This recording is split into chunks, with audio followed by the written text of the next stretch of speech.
గోంగూర పుల్లగూర పేరుకు తగ్గట్టే రుచి అద్భుతంగా ఉంటుంది. ఒక కుక్కర్ తీసుకొని ఒలిచి కడిగి పెట్టుకున్న గోంగూర ఆకుల్ని వేసుకోవాలి.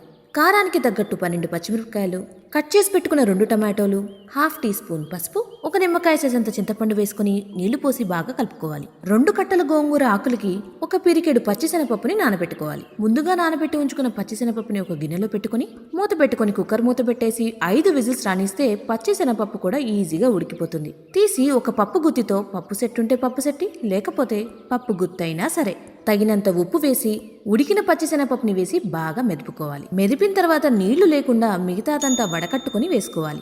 మొత్తంగా మెదిపిన తర్వాత ఒక కళాయిలో నూనె పోసుకొని ఆవాలు, మినపప్పు, జీలకర్ర, ఎండుమిరపకాయలు వేసుకుని దంచిన వెల్లుల్లి రెబ్బలు వేసుకుని చిన్న ముక్కలుగా కట్ చేసి పెట్టుకుని ఒక ఉల్లిగడ్డని వేసుకుని వేగిన తర్వాత మెదుపుకున్న మిశ్రమాన్ని వేసేసి కావాలంటే కొద్దిగా నీరు పోసుకొని కడబిడలాడుతున్నప్పుడు స్టవ్ ఆఫ్ చేసుకుని అన్నంలో కనుక తింటే ఆహా సూపరు సూపర్.